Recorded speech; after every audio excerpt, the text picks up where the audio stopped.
Desde a hora que a gente chegou lá em Juazeiro do Norte, Deus foi ministrando ao meu coração. Na verdade, até antes, porque quem estava seguindo a gente nas redes sociais e nos grupos da igreja, viu a dificuldade que foi para a gente chegar lá. A gente teve uma passagem que foi cancelada de volta do Milton, Até perguntei, para a Luciene se ele só ia com a volta e deixava ele lá, mas ela disse, não, traz de volta. Então a gente teve que fazer uma vaquinha para o Milton voltar, a gente comprou a passagem dele de volta, Então a Luciene queria ele de volta, glória a Deus por isso, amém? Amém, E foram muitas dificuldades, remarcando passagens. A gente teve que ir 2 vezes para Maringá para resolver essa questão. A gente com o coração na mão, com medo de outras passagens que fossem canceladas. Então foi uma luta. E quando a gente estava lá, a gente também teve dificuldade para voltar. Remarcação também de passagens, indo no aeroporto de madrugada. Foi uma luta, tanto a ida quanto a volta. Mas diante de todas as dificuldades que a gente teve para a gente chegar lá, Deus ficava ministrando muito ao meu coração que, na verdade, as lutas seriam, as bênçãos de Deus seriam proporcionais às lutas. E que se a gente estava passando por todas essas lutas, era porque grandes coisas iriam acontecer nesses dias. E o inimigo se levanta, de alguma forma, para impedir o agir de Deus. Mas para a honra e glória do Senhor, agora que nós chegamos aqui, a gente pode dizer com toda a propriedade que nós, em Cristo Jesus, nós vencemos. Amém? Glória a Deus por isso, que acabou dando tudo certo. E a gente teve uma agenda extensa lá, extensa mesmo. E desde o dia que nós estávamos nos preparando, eu estava pedindo a Deus para que Deus pudesse me dar saúde, para que eu pudesse estar bem. Meu joelho já não é mais como antigamente, agora apareceu uma dor nas costas, e a mesma disposição de alguns anos atrás não é a mesma que tenho hoje, para andar e correr como a gente corre quando a gente está lá em Juazeiro do Norte. Os meninos que aqui estão sabem disso, a gente não para um minuto. A última Escola da Fé eu gravei 2 horas da manhã. Quem assistiu a última, que foi online, você vai perceber no meu semblante um cansaço, porque era de madrugada, todo mundo dormindo, eu estava gravando. Porque em nenhum momento durante a semana eu tive tempo hábil para poder sentar e gravar a Escola da Fé. Tão corrido que foi. Mas eu louvo a Deus que Deus guardou, protegeu, deu condição para que nós pudéssemos ter saúde.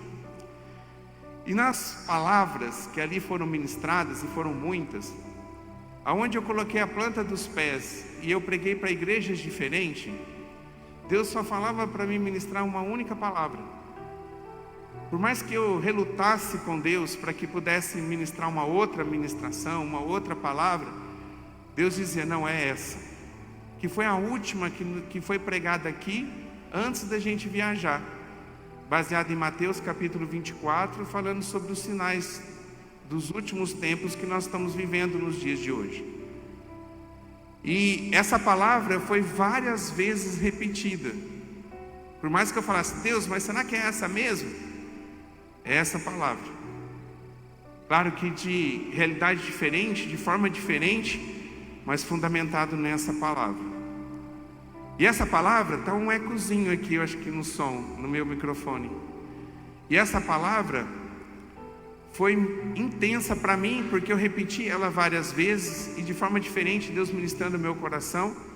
E tenho certeza que foi na vida também daquelas pessoas que ali estavam e participaram e ouviram essa palavra, que fala sobre os últimos momentos da igreja aqui na terra, dos sinais dos últimos momentos, do qual a gente está vivendo com tanta intensidade que já foi ministrado aqui há 3 semanas atrás.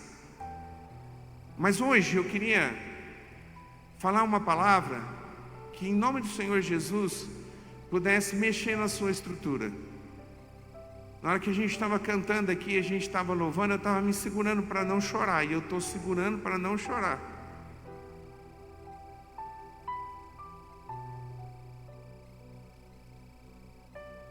Quando a gente pisou aqui, e eu falei isso no encontro dos homens que nós tivemos na sexta-feira, Deus ministrou muito ao meu coração. Porque muitas vezes a mesma disposição que a gente teve para ir nos confins da terra não é a mesma disposição que a gente tem em Jerusalém. Quando Jesus disse que a gente tinha que ser testemunha em Jerusalém, em Samaria e até os confins da terra. Ou seja, aonde a gente colocar a planta dos nossos pés. Eu preparei toda uma mensagem hoje, Deus ministrando no meu coração, e cheguei ali, Deus me levou para um outro texto, que é hiper conhecido, que você já ouviu alguma palavra sobre isso. Mas eu queria que você pudesse abrir a palavra para a gente ler junto, que está em Marcos, capítulo 16, no verso 15. Marcos 16, a partir do verso 15. Marcos 16, 15.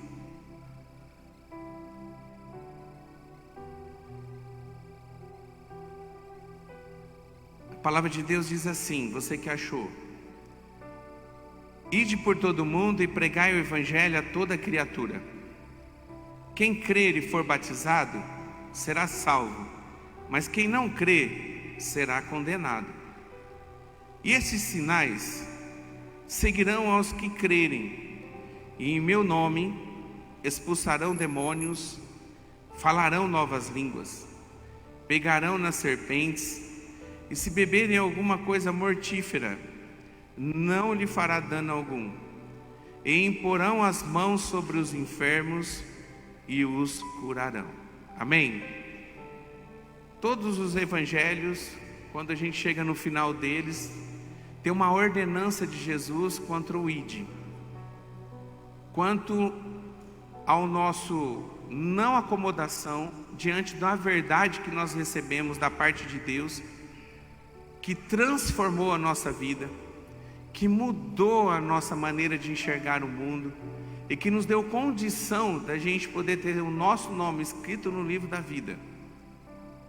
Quando isso aconteceu, e você, em nome de Jesus, talvez lembra com muita exatidão quando foi que isso aconteceu, que você passou pelo novo nascimento, deixando o velho homem para trás e sendo um novo homem. Não foi só isso que aconteceu na tua vida. Além do presente que nós recebemos da salvação, porque abrimos nosso coração e aceitamos Jesus como Senhor e Salvador, Ele também nos comissionou para a gente pegar aquilo que aconteceu com a gente, sendo testemunha viva de uma vida transformada em nós, para que nós possamos falar disso, para que a gente possa levar isso através do nosso testemunho de vida para muitas pessoas, aonde a gente colocar a planta dos pés. E daí ele vai dizendo aqui no texto aquilo que iria seguir aqueles que entenderem no ide e que cumprirem com o ide. Então ele vai falando aqui de algumas coisas. E olhando para a nossa viagem para Juazeiro do Norte, eu vejo que tudo aquilo que aqui está descrito, a gente viveu quando a gente resolveu viver o ide. Aonde nós deixamos o nosso trabalho, a gente deixou a nossa família, a gente deixou aquilo que era importante para a gente. Eu viajando, o Du ficou no meu lugar na empresa, e tudo que tinha a gente conversava e foi tudo bem. Mas teve gente que é a empresa, a pessoa é a empresa. Ele abriu mão de tudo isso para estar lá. E são vários: o Dunga, o Fernando, o Big. Tem muitos que foram com a gente e que a empresa é eles, e que pararam de receber durante esse tempo, mas eles não pensaram no talvez prejuízo financeiro que eles teriam e responderam ao ide, deixaram tudo e foram, viveram literalmente aquilo que está descrito na palavra: buscai primeiro o reino de Deus e a sua justiça, e as demais coisas vos serão acrescentadas. E eu creio pela fé que eles vão ter muitos testemunhos para contar daquilo que Deus vai fazer na vida deles, porque eles conseguiram responder ao ide. Então, olhando para cá, a gente vê muitos sinais. Quando a gente chegou lá, Na sexta-feira, quinta-feira a gente fez as compras, a gente descansou da viagem, a gente já foi planejando como seria a nossa semana. E quando chegou na sexta-feira de manhã, a gente já começou a pegar firme para que as coisas pudessem acontecer. À noite, a gente ia receber na chácara aproximadamente 70 pessoas que seriam por um curso que foi ministrado lá, o curso Vida Abundante. Que em nome do Senhor Jesus, daqui uns dias a gente já vai estar liberando as inscrições para cá. Amém? Você precisa fazer, em nome de Jesus. E foram 70 pessoas que jantaram, que tiveram lá com a gente. Então a gente foi se preparar para que durante os 3 dias essa turma ficasse conosco.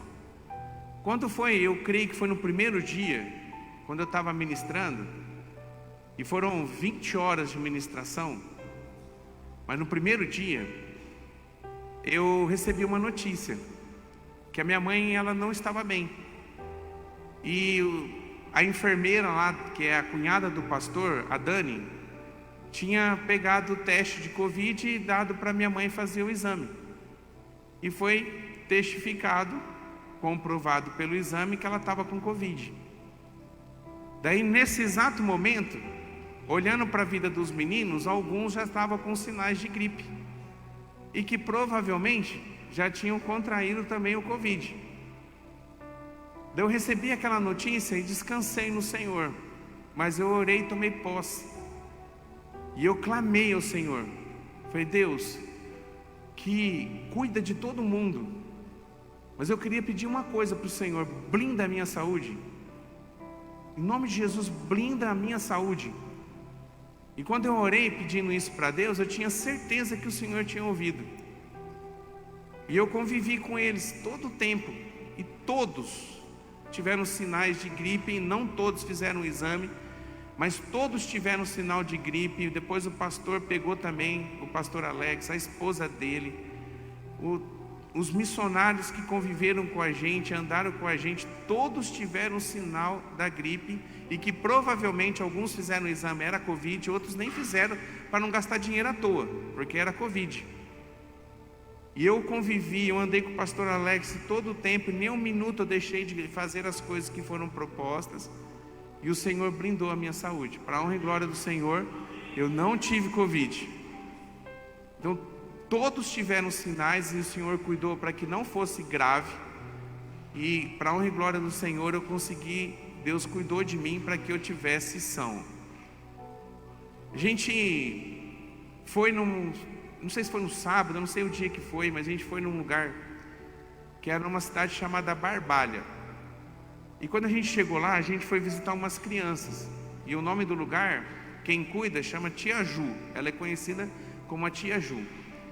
E ela trabalha com crianças que passaram principalmente por violência sexual, que lá é comum, infelizmente. Que é uma realidade bem... Não que isso não tenha aqui também, tem. Mas pela maneira e a intensidade que é, lá é muito forte isso. Em muitos lugares lá, quem que é o primeiro homem da menina que está passando pela adolescência é o próprio pai. Essa é a realidade. E tem muitas meninas que passaram por abusos sexuais e que ela acolhe, ela ajuda, ela traz para perto dela. Então ela funciona durante a semana, onde ela tem um reforço escolar e as crianças passam a tarde lá. E ela trabalha com essas crianças para que possam preparar elas, tirar elas esse trauma. Então tem muitas histórias pesadas. E a gente viu lá nos rostinhos das crianças tudo isso comprovado, gente. E a gente tinha marcado de poder estar lá, todo ano a gente passa lá também. E ela chamou à tarde todas as crianças para estar perto, junto. E quando a gente chegou lá, a gente viu que o clima estava pesado, porque ela tinha recebido uma notícia um dia antes, que o local onde ela está funcionando, essa instituição, ia fechar, ia precisar devolver o prédio. Não fechar, ia ter que devolver o prédio. Então era um prédio cedido pela prefeitura, e a prefeitura pediu o prédio. Então pensa assim num clima de velório, todo mundo triste. A Tia Ju, que é uma pessoa hiper para frente, que lida com aquelas crianças assim, com amor que não dá para explicar. É Deus na vida dela. Ela debaixo de remédio, muito depressiva, triste. Ela estava se esforçando para estar lá, porque ela tinha falado para a gente que era para estar lá. E num momento assim tão difícil, e dentro da nossa caravana não tinha ninguém que trabalhava com criança. Tinha o Eglisson lá de São Paulo, mas queria chegar durante a semana, ele não estava lá com a gente. E eu vi esse texto aqui, Deus capacitando o Dunga. Pensa num cara que virou moleque, que já é, né? A gente brincava assim, nós que estávamos nos bastidores, falava assim, será que ele tomou o remédio dele hoje? Porque ele estava Dunga Power. E ele brincando com todo mundo, ele brincando com aquelas crianças. E Deus usou a vida dele assim de uma forma tão intensa, mas foi tão intensa, que aquele cenário de luto sumiu. E quem está aqui comigo, que estava lá, é prova disso. Então aquele cenário de tristeza, que estava todo mundo para baixo diante de uma notícia tão ruim, e nós chegamos ali de paraquedas. Vou trocar essa frase. Deus levou a gente para poder consolar e confortar o coração daquelas pessoas, sem nenhum ter aptidão com criança, e Deus usou a vida dele de forma tremenda. O Dunga brincou, o Dunga cantou, o Dunga na hora inventou umas brincadeiras, catou o Igor para poder brincar com ele também.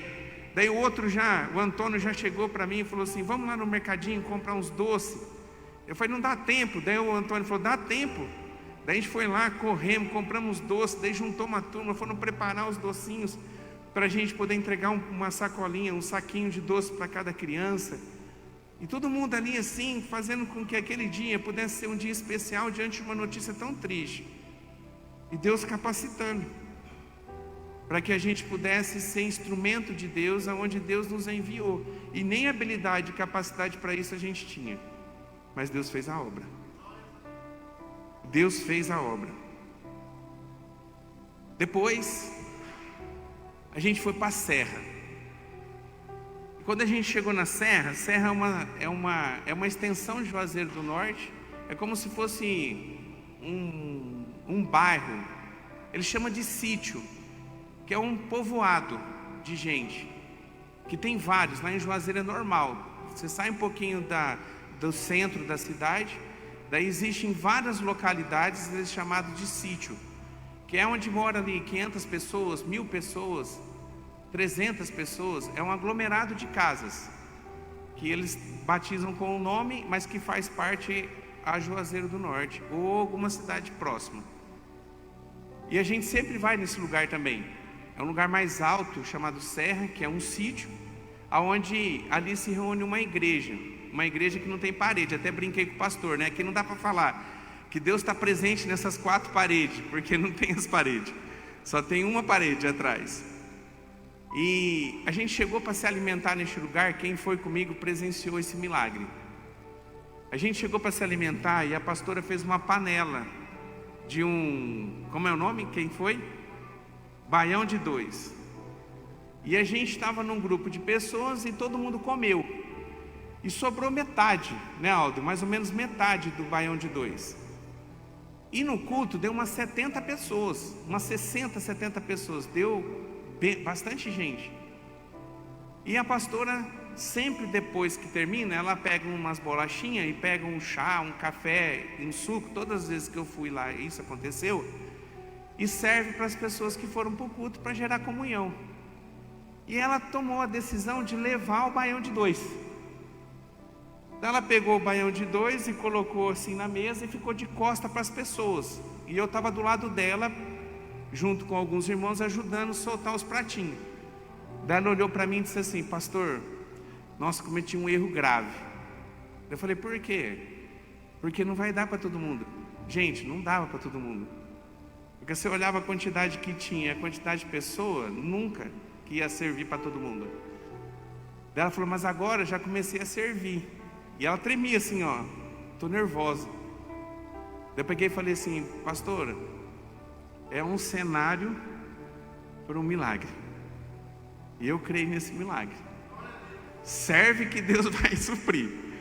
E ela começou, gente, começou a pôr, daí ela falava assim, quantas pessoas mais ou menos faltam? Eu falava, 20. Daí eu olhava para a panela, ela começou a pôr. Quantas pessoas faltam? Falta 5. Ela começou a pôr, de repente, ela pegou e virou assim a panela e rapou o último potinho. Aquele potinho ninguém pegou, porque todo mundo foi servido. Gente, na hora que eu vi aquilo, eu acabei de presenciar um milagre da multiplicação do baião de 2. É Deus. Quando a gente se propõe a fazer, como quando a gente se propõe a fazer as coisas, Ele realiza. Amém? Daí um dia, a gente estava caminhando e a gente passou na frente de uma igreja, que é a igreja do pastor do Antônio, né? O segundo pastor do Antônio. Deixa ele ouvir isso, né? O pastor Francisco, um homem de Deus, amigaço nosso. E a gente resolveu parar até para o Antônio conhecer o trabalho, que era num sítio também, que era numa localidade chamada Catolé, aonde a única igreja cristã evangélica que tem nesse sítio é essa igreja. É uma igrejinha, é uma igreja pequenininha, bem pequena. Eles moram numa casa do lado, é como se fosse uma construção só dividida no meio, que tem a casa bem pequenininha dos missionários, e do outro lado 2 salinhas e uma edícula, exatamente, aonde era ali feito um trabalho com crianças além da igreja. Já fui várias vezes lá. Toda vez que a gente vai lá, a gente passa lá também para orar com esses irmãos pela aliança que a gente tem com o pastor Francisco. Daí a gente parou o ônibus, aquele ônibusinho que nós doamos para lá. Faz 5 anos já que aquele ônibus está lá e já carregou muita gente. Glória a Deus por isso. Daí a gente desceu lá e a gente foi orar, como a gente sempre faz. Daí juntou todo mundo e a gente foi orar. Quando eu fui orar, que era assim que toda vez a gente faz, Deus falou comigo. Contei hoje na manhã na Escola da Fé. Eu senti algo de Deus que eu não sei explicar. Quando eu falo que Deus falou comigo, não é que eu ouvi uma voz. Eu senti no meu coração que antes de orar, eu tinha que perguntar para a missionária, que só estava ela, que o marido não estava, o que ela precisava diante de Deus, o que ela estava pedindo para Deus. Daí eu perguntei para ela, falei assim, o que você quer fazer um pedido para a gente poder orar aqui? O que está no seu coração? E Deus falou comigo que o que saísse da boca daquela mulher era para a gente fazer. Então eu fiquei assim, o que ela vai falar? Será que a gente vai ter condição, né? E sabe, se Deus falou, Deus vai suprir, mas o que ela vai falar, né? Daí ela disse assim, o discurso dela foi assim, eu nem ia falar, pastor, mas já que o senhor está falando, eu vou falar. Eu queria que vocês orassem para a gente, para que Deus pudesse mover o coração da igreja que a gente tem, que trouxe a gente para cá, que é uma igreja grande, para que a gente pudesse arrumar esse piso, porque isso aqui tem tirado a paz do meu marido, e é grande. Meu marido acorda de manhã e ele luta com Deus por conta desse piso. Ele clama todo dia para que Deus faça um milagre nesse piso, porque quando chove ele fica inteirinho emburacado. E já teve criança que brincando aqui já torceu o pé, e esteticamente é horrível. Então isso aqui é um negócio que atrapalha a gente. Mas a nossa igreja tem uma demanda muito grande de missões, então eu não tenho condição de pôr na frente, mas eu queria que orasse para que Deus abrisse a porta, para que tocasse no coração daqueles que é da igreja, para que liberasse o recurso para a gente poder arrumar aqui. Na hora que ela estava falando, eu já olhei para o Ângelo. O Ângelo estava na minha frente assim. Daí eu olhei para os outros irmãos, eu já estava balançando, querendo já contar os passos para ver quantos metros quadrados era. Daí eu falei, calma, gente. Sem vontade era falar, né? Calma, vamos orar. Daí a gente orou. Na hora que terminou de orar, o Eglisson, que já estava com a gente do Mundo de Otávio, já foi perguntar para ela quanto ficaria essa reforma. Daí eu olhei e estavam os meninos contando os passos para ver quantos metros quadrados tinha. E a gente saiu dali já planejado, ó, Deus falou com a gente, Deus falou muito forte comigo, se testificar no coração de vocês, a gente pegar isso aqui e a gente entregar esse piso pronto, amém? Deus, meninos disseram amém. Só que a gente vai fazer com excelência, porque na expectativa do pastor era quebrar tudo e só fazer uma nata de concreto. E na nossa expectativa era a gente arrumar tudo aquilo ali, colocar um piso, tinha tijolo que precisava rebocar, pintar, para entregar uma igreja nova, para que ali pudessem as crianças que ali chegaram ver um ambiente diferente, não deprimente, tudo feio, mas um lugar bonito e bom de se estar. E a gente foi, e o pastor tinha falado para a gente que ele chegou depois da oração, ele falou que ia ficar em torno de 2.000 e poucos reais. Quando a gente foi fazer o orçamento no outro dia, o primeiro orçamento era 5.800, e depois a gente comprou mais algumas coisas, acabou ficando 6.200. Daí o pastor Ângelo ligou para mim e falou assim: e agora, o que a gente faz? Daí eu falei: agora a gente faz, não foi Deus que mandou? A maneira que vai ser é Ele que vai direcionar. Daí eu desliguei o telefone do pastor Ângelo, eu orei, eu falei: Deus, a gente nem tem esse recurso, nós estamos numa reforma lá atrás da igreja, que a gente precisa de recursos para terminar essa reforma que está aqui atrás, como que a gente vai bancar isso? Mas eu creio no milagre do Senhor. Daí Deus colocou no meu coração para fazer um vídeo e pedir para alguns irmãos e amigos para que a gente fizesse uma vaquinha para a gente suprir isso. Daí começou a vir a arrecadação, e eu coloquei no meu coração como prova que Deus estava nesse negócio, que quando o meu cartão de crédito chegasse na mão do pastor Ângelo, que estava lá na loja, e ele pedisse para mim a senha, que eu já tivesse na conta nossa da igreja, já tivesse arrecadado naquele dia 2.000 reais. Porque se fosse isso, eu já ia entender que não era para a gente passar cartão, que era para passar Pix, porque Deus ia suprir, e que naquele dia a gente ia ter o total. Estava isso no meu coração. Daí chegou o cartão lá no pastor Ângelo, o pastor Ângelo mandando mensagem pedindo a senha para mim, e eu recebendo a senha, ele lá, acho que estava na frente do caixa, falou: pastor, manda a senha, pastor. E eu olhando no aplicativo do banco, estava 1.850, era 2. Daí Deus falou comigo: você não doou ainda, criatura, falta o seu. Daí eu peguei o Pix, 2.000, dei 2.000, glória a Deus. Então, Ângelo, não precisa mais de ser o cartão, vai ser Pix. E a gente pagou por Pix, eu descansei, porque Deus havia falado. Quando foi umas 7, 8 horas da noite, eu não me lembro, a gente já tinha arrecadado 6.000 e poucos reais. Deus pagou a conta no dia. Glória a Deus. Agora imagine o testemunho que isso foi para aqueles que estavam lá. Para a gente já é um baita testemunho. Sim, começamos o dia no zero, chegamos no dia pagando uma conta de 6.200 reais que a gente não estava preparado. Foi 50 de um, 100 de outro, 150 de outro. Foi uma soma de um monte de gente contribuindo para a gente poder conseguir. Agora imagine para eles, que eles puderam ver que Deus cuida deles de uma forma tão tremenda, que usou a vida dos irmãos para poder estar ali e fazer a obra acontecer, e usou um monte de gente ainda que eles não conhecem, que não conhecem eles, para poder fazer com que aquilo que Deus mandou para cuidar deles acontecesse. Imagina o tamanho do testemunho que foi. Milagre. Passou 2 dias e meio deles trabalhando lá, os meninos entregaram. Quem está na rede social da igreja, você viu com a excelência que foi entregue. Amém? Milagre.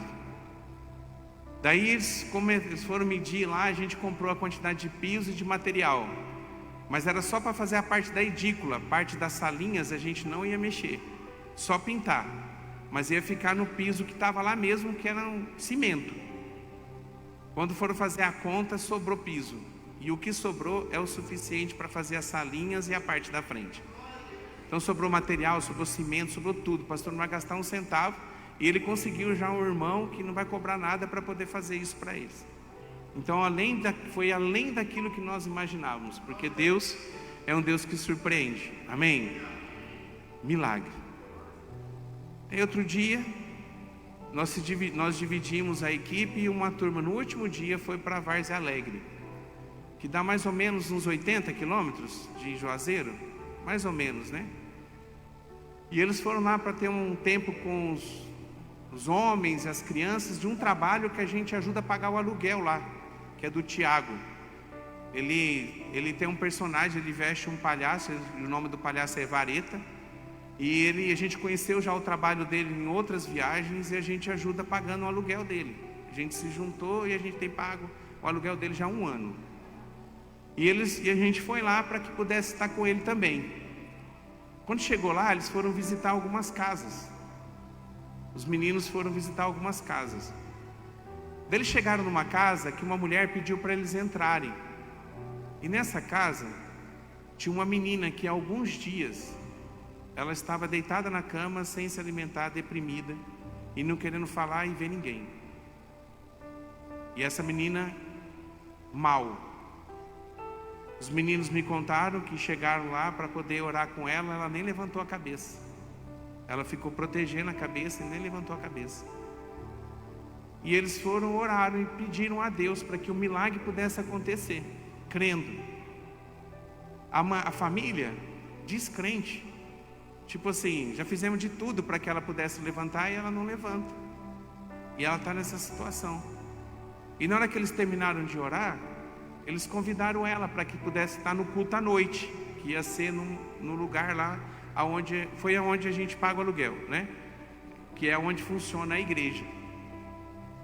Para a honra e glória do Senhor, quando eles estavam lá no culto, quem chega lá? A menina.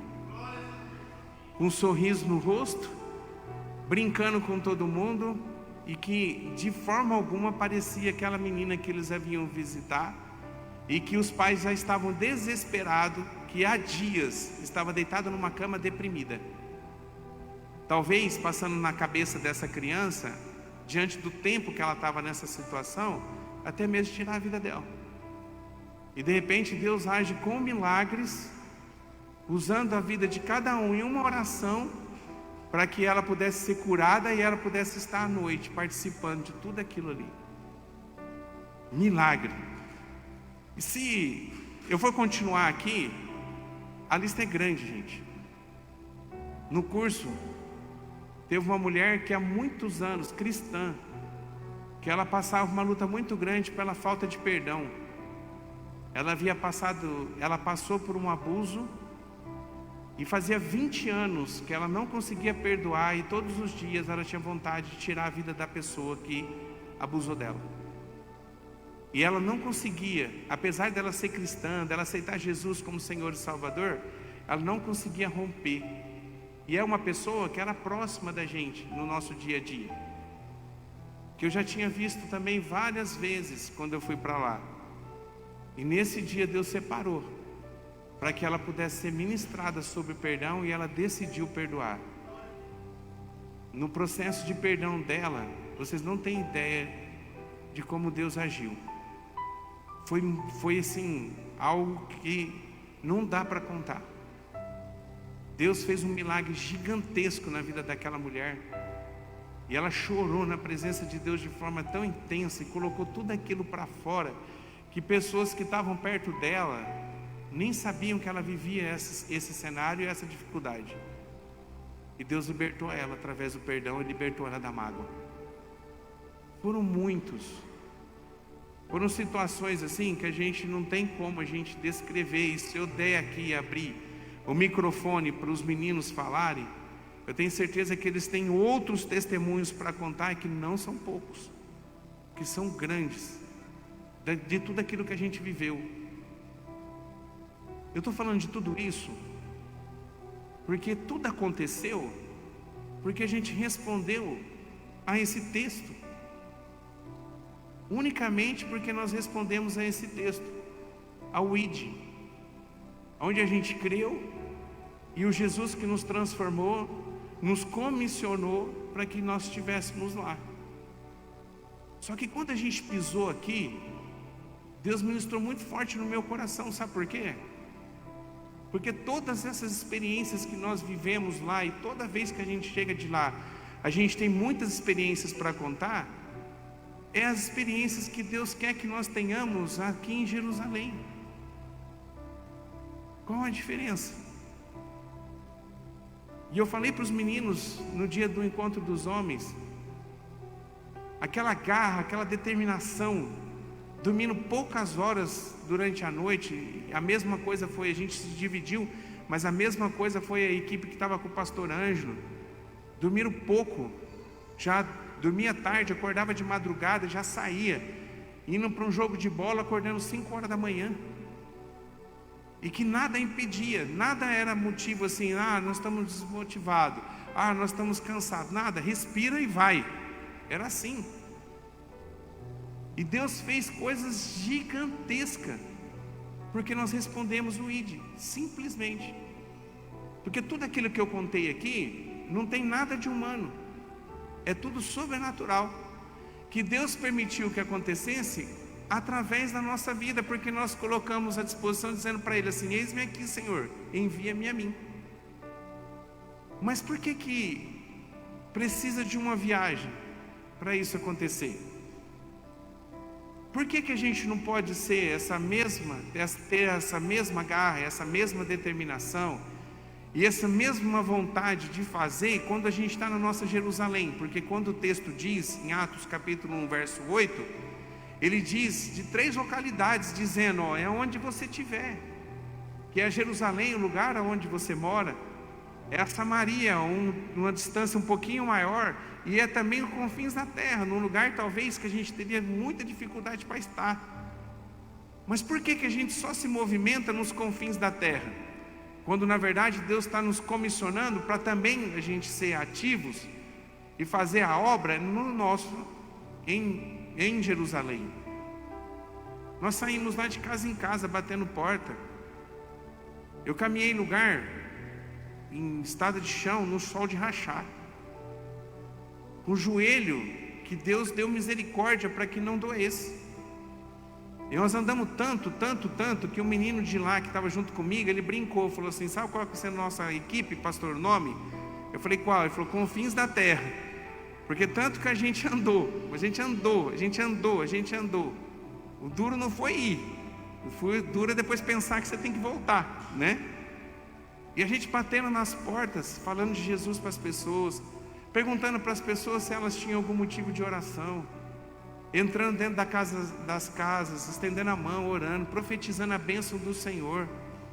A gente vendo o milagre de Deus acontecendo na vida das pessoas, a gente entrando com um semblante à pessoa, e quando a gente saía, depois da oração, com outro semblante, dando uma esperança para elas, de mudança, de transformação, pregando para elas um verdadeiro Jesus que livra, que salva, que restaura, tirando do coração delas toda aquela idolatria que foi plantado no coração delas ao longo da história, porque vivem um tempo de idolatria. É uma das cidades mais idólatras do Brasil, onde a gente estava. Então tudo isso a gente fez sem até mesmo a gente ter se preparado para isso, mas a gente simplesmente disse: eis-me aqui. E agora o que muda da nossa Jerusalém? E eu queria nessa noite, em nome do Senhor Jesus, que Deus impactasse e tocasse no seu coração, porque eu acredito que se a maioria daqueles que aqui estão nessa noite entender isso e começarem verdadeiramente a assumir aquilo que está em Atos capítulo 1, verso 8, e tudo aquilo que está aqui em Marcos capítulo 16, a partir do verso 15, e entender que é Deus que faz, eu creio que em nome do Senhor Jesus a gente vai viver um tempo que a gente nunca viveu como igreja. Irmãos, eu estava no culto, de repente eu olhei o Dunga no violão. Quando eu olhei de novo, sabe quem estava no carrom? Naquele que vai batendo assim, que é tipo, você senta em cima e bate, fazendo o papel da bateria? O Milton. Eu falei: Milton, você tocava? Ele falou: não. Eu falei: agora você toca então, dá para sentar no louvor, né?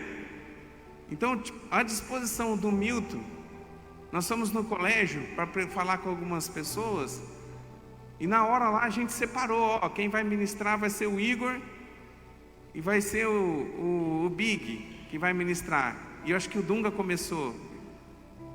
Daí eles nem estavam preparados para isso, mas disseram, eis-me aqui. Todos falaram e testemunharam, e foi tremendo o que Deus fez naquela escola. Esses adolescentes chorando, meninas que estavam lá, clamando, descendo as lágrimas, entregando o coração a Deus, porque não consegue mais ter uma expectativa de vida.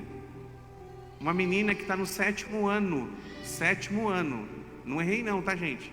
7º ano, que o pedido dela para a gente é para que Deus abrisse a cabeça dela para poder aprender a ler e escrever, porque ela está no 7º ano e não sabe ler e escrever.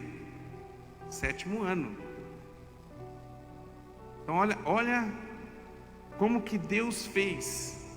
E o mesmo Deus que estava com a gente lá em Juazeiro do Norte, na região, é o mesmo Deus que está presente aqui na nossa Jerusalém.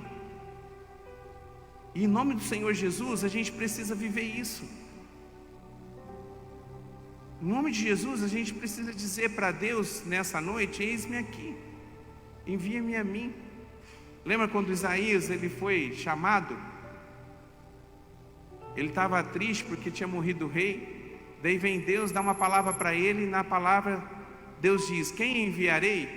Daí ele não pensou duas vezes, ele diz, envie-me a mim. Ele nem estava preparado para aquilo, mas ele se colocou à disposição do Senhor para fazer aquilo que Deus tinha para a vida dele. E ele levantou a mão e disse, eis-me aqui, envie-me a mim. E que seja essa postura nossa como igreja, da gente abraçar isso aqui e fazer diferença nos projetos que a gente já tem, nos novos projetos que a gente tem aqui para o fundo com as nossas crianças, a gente abraçar isso aqui e a gente fazer diferença. Eu não tenho capacidade para isso. Deus adora pessoas que dizem que não tem capacidade, porque daí toda a humanidade vai sair, porque você não tem capacidade, Ele vai colocar a capacidade dele em você. Dunga com as crianças, o Milton com o Carrom, tanta coisa que a gente viveu ali, que ninguém tinha capacidade, mas Deus nos capacita. Só precisa de um coração disposto para servir.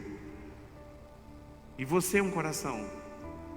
Através da tua vida, quantas pessoas poderiam estar conhecendo a Jesus se você tivesse essa disposição? De verdade. Sabe o que eu vejo? E eu falei isso há 3 semanas atrás, mas eu vou falar de novo. A gente diz que ama as pessoas, mas é de boca para fora. Porque tem pessoas que você diz que você ama, que está indo para o inferno. E você não tem dito para Deus, eis-me aqui, envie-me a mim, e você levar o evangelho para essa pessoa que está indo para o inferno. Porque religião não se discute, pastor. Se discute sim. Você deve se posicionar como uma pessoa que aceitou Jesus como Senhor e Salvador e transformou a sua vida, e levar essa transformação para aquela pessoa. Se você não falar, quem vai falar por você? A Bíblia diz que os anjos queriam essa missão de pregar o evangelho, e Deus disse assim, não é para os anjos, é para os meus filhos, é para mim e para você, é a gente, é nós, juntos. E quando a gente faz isso, quando a gente diz eis-me aqui, quando a gente permite que Deus possa usar a nossa vida para a gente levar o evangelho para quem não conhece, sabe quem ganha mais? É a gente mesmo. Era só ver os meninos quando a gente estava chegando aqui, depois de todas as experiências que nós vivemos, todo mundo, a gente vê no semblante quem ganhou mais. Claro que todo mundo que a gente foi, a gente tocou, foi abençoado, mas quem foi mais abençoado? A gente. Porque a gente simplesmente disse, eis-me aqui. Aonde a gente colocou em primeiro lugar o reino de Deus e a sua justiça. E aonde a gente ficou esperando de Deus as demais coisas, que talvez a gente nem tinha capacidade, mas Ele capacitou. Aqui nessa vizinhança nossa aqui, tem gente que vê a gente entrando, vê a gente saindo, vê a gente se alegrando, talvez escuta um louvor, talvez até tem vontade de estar aqui, mas que está na frente da nossa casa, a gente não conhece quem é. Tem pessoas nesse quarteirão aqui inteira, que talvez não aceitaram Jesus como Senhor e Salvador, e se Jesus voltar, não vai subir com Ele. Tem pessoas que, se o sopro de vida for retirado, vai para o inferno, e está diante de nós, está aqui, ó, atravessou a rua, porque muitas vezes a gente está calado. Tem gente que trabalha com você, que é bem legal você estar com ele, você até sente bem estar convivendo com ele, talvez até seu amigo, sua amiga, mas que não conhece o Senhor Jesus, e às vezes você se calou, porque talvez você traz consigo a desculpa que eu não tenho capacidade, que eu não tenho condição, talvez, eu não, como é que eu vou falar alguma coisa sobre isso? Deixa Deus te usar. Só diz para Ele, ó, eis-me aqui, Senhor, envia-me a mim, me capacita, usa a minha vida para que eu possa falar do amor dEle para essas pessoas, e Deus vai fazer imensamente mais na sua vida, eu creio. A gente está buscando as demais coisas, esquecendo que o mais importante é buscar o reino. O buscar o reino é trazer o reino de Deus para as pessoas que ainda não conhecem. E as demais coisas o Senhor vai acrescentar, e a capacidade o Senhor vai dar, em nome de Jesus. E tem gente aqui que tem capacidade, e você está escondendo o seu talento, de verdade. Tem gente aqui que tem condição de estar aqui, que tem um chamado para louvar, e talvez está com um monte de coisa na cabeça, e está sentado no banco, no lugar de estar aqui, dizendo, eu quero também participar aqui do Ministério do Louvor. Tem gente aqui que secularmente trabalha com crianças, só que nunca deu o nome para poder estar trabalhando na salinha de crianças. Que Deus te usa no dia a dia com as crianças, e pode te ajudar muito também para poder estar aqui com as nossas crianças. Só dizer assim, ó, eis-me aqui.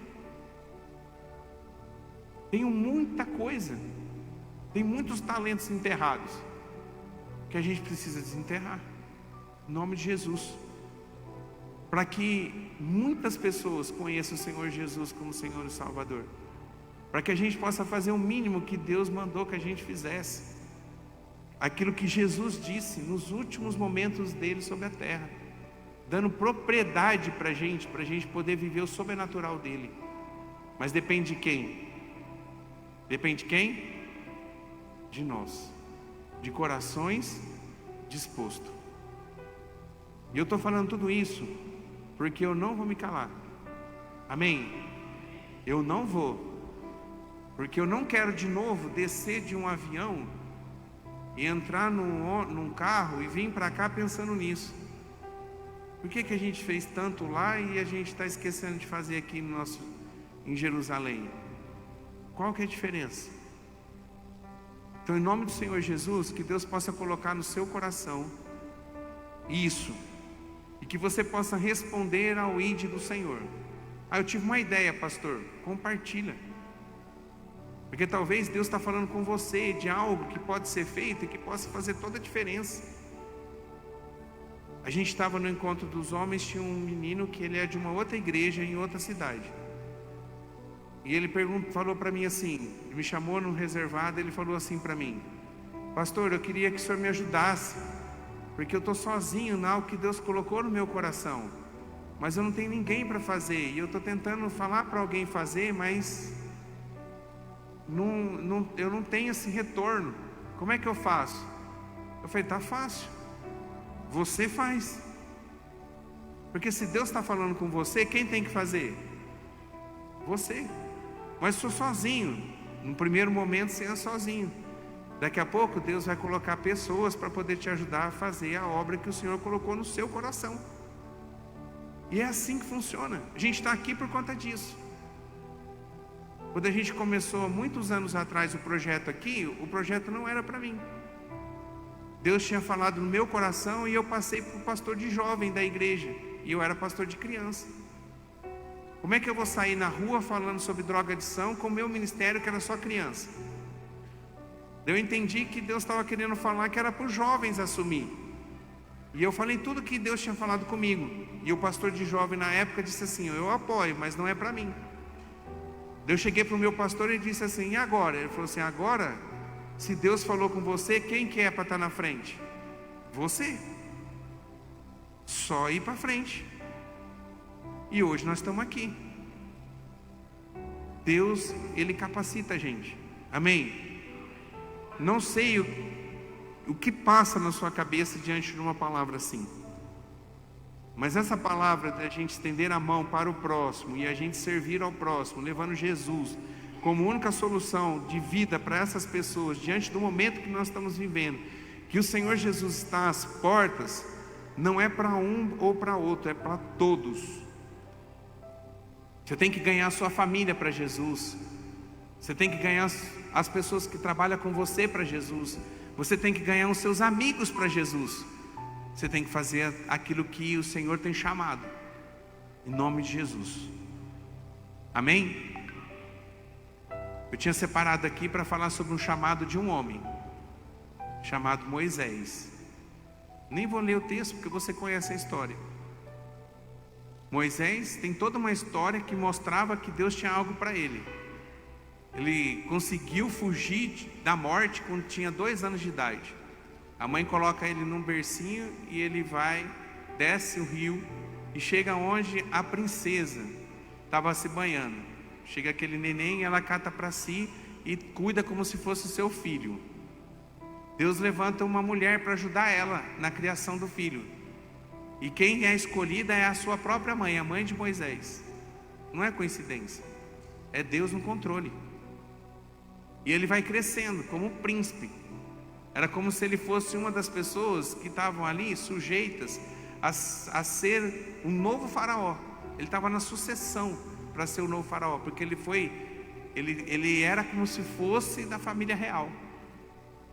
E um dia, já adulto, com 40 anos, ele vê o povo sendo massacrado, sendo maltratado, o povo hebreu. E ele luta contra um egípcio, ele mata o egípcio e ele foge. Ele ficou 40 anos como pastor de ovelhas. Ele fugiu e ficou 40 anos pastoreando ovelhas do sogro. Ele conhece uma mulher, casa com ela, constitui família e cuida das ovelhas do sogro. E quando ele estava com 80 anos de idade, 80, Deus aparece numa sarça ardente, aonde ela era um mato seco, que pegava fogo, mas não se consumia. Então, apesar de estar pegando fogo, ela nunca deixava de existir. E ele entendeu que tinha alguma coisa diferente. Ele chega ali e Deus fala com ele. E quando Deus fala com ele, Deus mostra para ele os planos que tinha para a vida dele. E ele tentou justificar os planos que Deus tinha para ele de todas as formas, dizendo que era pesado de língua, que ele tinha dificuldade na fala. Como é que ele seria esse homem? Como é que ele ia pisar de novo lá se ele tinha sido matado aquele egípcio? Ele saiu fugido de lá. Como é que ele volta para lá para poder falar para Faraó, para poder libertar o povo? E todas as justificativas da carne foram substituídas pela capacitação de Deus. E Deus foi dando e foi falando para ele, até que não tinha como ele fugir, e ele foi esse grande homem. Um homem com 80 anos, cheio de limitações, talvez já pensando que ele não tinha condição mais de ser um homem separado para Deus, para poder cumprir com esse chamado. Mas ele disse: eis-me aqui. Ele aceitou o desafio e Deus capacitou ele. E quando a gente olha para o Velho Testamento, é uma das grandes personalidades do Velho Testamento. Deus usou a vida de Moisés de forma estrondosa. Foi o maior líder do povo de Israel. Depois veio Davi, que foi o rei. Mas o líder de transição, que tirou o povo lá do Egito, levou até a terra prometida, foi Moisés. Andando ali com mais de 3 milhões de pessoas e gerenciando todos os problemas de um povo que estava andando peregrino pelo deserto. Quem capacitou ele? Deus. Quem capacita você? Deus. E o que precisa para que Deus possa te capacitar? Dizer assim: eis-me aqui, Senhor, use a mim. Deus hoje está chamando você, em nome de Jesus. Olha para o lado e vê se do teu lado tem uma cadeira vazia. Talvez do lado, talvez olhando para frente, tem cadeiras vazias. Tem ou não tem? Você já pensou que essa cadeira era para ter alguém ocupada? Se você tivesse dito assim: eis-me aqui. Você já pensou que talvez a gente teria que colocar mais fileiras aqui para caber mais gente, se a gente tivesse dito: eis-me aqui? Em Lamentações de Jeremias, Deus entrega uma palavra para Jeremias dizendo que as misericórdias do Senhor se renovam todas as manhãs. E eu vejo nessa noite a misericórdia do Senhor sendo derramada sobre a nossa vida. Porque talvez até hoje, até agora, nós não temos respondido à ordenança que Jesus deixou para a gente. Mas o sopro de vida está em você. Deus está te dando uma chance hoje de você dizer para Ele: eis-me aqui. Amém? Eu queria que você ficasse de pé para a gente orar, em nome de Jesus. Em nome de Jesus. Eu queria que você fechasse seus olhos, em nome de Jesus. Em nome de Jesus. Deus mudou totalmente a palavra. Não totalmente, mas mudou a palavra. E se Ele mudou, é porque Ele está na frente de todas as coisas. E que eu sou aqui é só porta-voz daquilo que o Senhor está falando, para que eu possa transmitir à igreja como o anjo da igreja. E eu tenho muito temor e tremor diante de Deus, porque muitas vezes a gente ouve uma palavra assim, talvez você até gere um ânimo novo no seu coração, mas o mundo lá fora abafa tudo isso. Daí talvez até estar presente no culto de domingo, uma coisinha simples desse tamanhozinho, talvez é justificativa para você nem estar aqui. Que é aqui que é o nosso quartel general, aonde nós nos alimentamos e nós suprimos toda a nossa necessidade para que a gente possa viver uma semana diante do Senhor. Não é só se alimentar no domingo, é todos os dias, mas no domingo tem algo especial, porque a gente está junto. Porque no momento em que eu não estou muito bem, eu sei que tem alguém aqui que está aqui do meu lado e ele vai me ajudar. Porque eu sei que o testemunho que eu escuto de alguma pessoa que está aqui, ela me fortalece, para que eu possa viver essa semana de forma diferente, olhando para a vida daquela pessoa. É um lugar de estar, é um lugar da gente crescer junto, é um lugar da gente cumprir com a nossa missão, com a ordenança que o Senhor nos deu. Mas muitas vezes acontece assim, em nome de Jesus. Mas eu creio pela fé que você entendeu a palavra de hoje, em nome de Jesus. Eu creio pela fé que você não quer mais simplesmente ficar sentado num banco de igreja, porque se fosse só para isso, o Senhor Jesus já tinha te levado. Mas o Senhor, Ele traçou planos para a tua vida, porque Ele quer te usar, porque Ele quer te capacitar, porque Ele quer que através de você Ele possa pisar em vários lugares, porque Ele quer ser instrumento do Senhor na sua vida, para que você possa levar essa mensagem para aqueles que ainda não conhecem. E o Senhor confiou essa missão a você, confiou a mim, confiou a você. Mas em nome de Jesus, talvez a gente só está disposto a receber, mas não nos doar. Chegou a hora da gente doar, porque é dando que se recebe. A ordem está trocada. Em nome de Jesus. Talvez um lugar de você ficar pensando assim: eu estou aqui, ninguém me ligou porque eu estava doente, mas ninguém perguntou de mim. Você está querendo receber, por que você não inverte? Quando você descobrir que alguém não veio na igreja, ou alguém está doente, você seja o primeiro a ligar para ela e perguntar: por que você não veio? E como é que você está? Posso orar com você? Porque é dando que se recebe. É a gente cuidar um do outro. É a gente ser fortalecido aqui, nesse lugar que a Bíblia fala que é o corpo de Cristo, onde Ele é o cabeça. É o que a gente se fortalece. E assim como um corpo que está em movimento, que não está parado, não está morto, mas está vivo, a gente poder agir em tudo aquilo que o Senhor tem entregue nas nossas mãos, que é fazer diferença na Jerusalém, em Samaria, até os confins da terra. Eu não sei o que Deus vai fazer daqui para frente, mas uma coisa eu sei: eu não vou ficar parado, em nome de Jesus. E eu creio pela fé que você não vai ficar parado. Chegou no dia, no domingo, fecha os olhos. A gente chegou no domingo e um casal de missionários chegou para mim, que é o que a gente ajuda, o pastor Valdo, a pastora Cátia. Foi nós que ungimos eles como pastores. A gente conheceu eles, era um trabalho com criança, e a gente desafiou eles para que fosse uma igreja. E hoje tem uma igreja de mais ou menos 40 membros, e eles nos consideram a cobertura espiritual deles.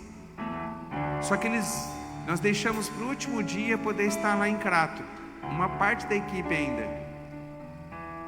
E eles vendo o nosso cansaço, o nosso semblante cansado, eles falaram comigo assim: a gente tem duas coisas para a gente fazer, o plano A e o plano B. O plano A era que a gente pudesse almoçar junto e a gente partilhar, e depois do almoço a gente sair pelas ruas de Crato, onde tem o morro, onde eles estão presentes, na Batateira, e ali a gente convidar as pessoas para o culto à noite, mas a gente passar nas casas, orar nas casas, fazer um trabalho nas casas. E o plano B, vendo o cansaço de vocês, era que a gente fosse para um lugar onde tem um parque aquático, a gente almoçar lá, passar uma tarde descansando, e à noite a gente vai para o culto. Eu acho que é o plano B, ela falou. Eu falei assim: o plano B, fora de cogitação, que a gente vai fazer é o plano A, porque descansar, a gente vai descansar depois no avião e quando a gente voltar para casa. Mas a gente precisa tornar esse tempo nosso aqui o mais produtivo possível. E assim foi. E eu faço essas palavras no nosso tempo aqui hoje. A gente tem que tornar o nosso dia o mais produtivo possível. Tem pessoas que você está se encontrando com elas, que talvez você nunca mais vai ver elas. E você tem uma oportunidade de falar de Jesus para ela. Talvez com um sorriso no rosto, dando um bom dia, uma boa tarde, se colocando à disposição de ajudar de alguma forma. Em nome de Jesus, Deus vai te dar as estratégias. Na hora de você falar com ela, você fala: Deus te abençoe. Talvez ela mesma vai dizer: mas você tem algo diferente, o que você tem? E você poder apresentar a Jesus. Eu não sei as estratégias, eu sei que Deus vai fazer, mas Ele precisa nessa noite corações dispostos. E Deus te chamou nessa noite para estar aqui. A gente precisa parar de olhar para o eu e começar a olhar para as pessoas. A gente precisa cuidar do eu, sim, mas a gente precisa olhar para as pessoas. Você cresce na sua fé, você cresce no seu relacionamento com Deus quando você serve ao Senhor. Você vivencia milagres. Você vai viver situações que você nunca imaginou. Você vai ver Deus tão pertinho de você, cuidando de você e te capacitando. E tudo isso aumenta a sua fé. Você vai viver algo extraordinário da parte de Deus. Que foi com Moisés, que foi com o apóstolo Paulo, que foi com Isaías, que foi com Elias, que foi com os discípulos de Jesus, e que vai ser com você em nome do Senhor. Então feche seus olhos em nome de Jesus. E eu queria que você pudesse agora por um tempo, você está orando a Deus. para que você possa se posicionar diante dessa palavra e que você possa decidir nessa noite a ser um servo atuante do Senhor, aonde Deus tem te colocado. Se Deus te trouxe para cá, que o nome do Senhor Jesus seja aqui, e que esse despertar possa não ser somente na nossa igreja, Ministério Soul Vivo, mas como tem acontecido nas outras igrejas, para que a gente possa conquistar a nossa Jerusalém, o nosso Cianorte, o nosso Paraná, que a gente possa ser uma referência do amor de Deus para todas aquelas pessoas com quem a gente se encontra, e que muitas igrejas possam olhar aquilo que está acontecendo aqui em Cianorte e possam também levar essa mesma unção para outros lugares, para que nesse último momento da igreja sobre a terra, que a gente possa ganhar muitas pessoas para o Senhor Jesus, em nome de Jesus. E a única coisa que Ele precisa, a única coisa que o Senhor precisa é de coração disposto. A capacitação vem dEle, mas você precisa dizer nessa noite: eis-me aqui, Senhor, eis-me aqui, eis-me aqui. Feche seus olhos, conversa com o Senhor agora, na sua intimidade. A gente vai cantar uma canção, e durante essa canção, não se preocupe em cantar a música, mas ora a Deus. Essa palavra foi para você que veio aqui nessa noite. Começa a perguntar para o Senhor: como que eu vou fazer isso? Senhor, eu não sei ainda. Eu sei que o Senhor ainda vai falar, o Senhor vai mostrar, mas Senhor, eis-me aqui. Faça a sua oração, a oração que muda, que transforma, a oração que te capacita de você viver aquilo que nós lemos aqui nesse texto de Marcos 16. É a sua oração, é a voz que Deus quer ouvir nessa noite. Então, em nome de Jesus, enquanto a gente estiver cantando, que você possa orar ao Senhor, em nome do Senhor Jesus.